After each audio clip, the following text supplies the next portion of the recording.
يمحق الله الربا ويربي الصدقات والله لا يحب كل كفار أثيم. يمحق الله الربا ويربي الصدقات، اللہ تعالیٰ ربا کو مٹاتا ہے، دباتا ہے.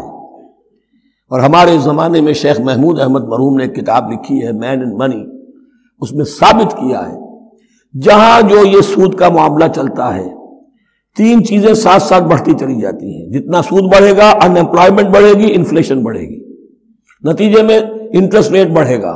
جیسے انٹرسٹ ریٹ بڑھے گا ان امپلائمنٹ مزید ہوگی، انفلیشن زیادہ ہوگی. اس سے وشس سرکل، اور اسی کے نتیجے میں تباہی ہو جاتی ہے، چھپی رہتی ہے وہ تباہی. وہ تو ایک ہی وقت میں بینک کرپٹ ہوگا، کوئی بینک، بڑے بڑے بینک جو ہیں دیوالے نکلیں گے. ابھی جو کوریا کا حشر ہو رہا ہے اور جو اس سے پہلے روس کا ہو چکا ہے، یہ سارا جو ہے یہ یوں سمجھیے شیش محل کی طرح ہے. اس میں تو ایک پتھر پڑے گا تو ٹکڑے ہو جائیں گے.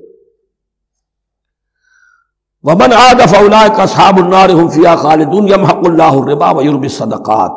اللہ تعالیٰ پالتا ہے، صدقات کو پالتا ہے، بڑھاتا ہے اللہ کے ہاں. وہ آیت میں سنا چکا ہوں آپ کو، سورہ روم کی 39ویں آیت ہے یہ. وَمَا آتَيْتُم مِّن رِّبًا لِّيَرْبُوَ فِي أَمْوَالِ النَّاسِ فَلَا يَرْبُو عِندَ اللَّهِ وَمَا آتَيْتُم مِّن زَكَاةٍ تُرِيدُونَ وَجْهَ اللَّهِ فَأُولَٰئِكَ هُمُ الْمُضْعِفُونَ. وَاللَّهُ لَا يُحِبُّ كُلَّ كَفَّارٍ أَثِيمٍ. اور اللہ کو ہرگز پسند نہیں ہے وہ سب جو ناشکرے ہیں اور گناہگار ہیں.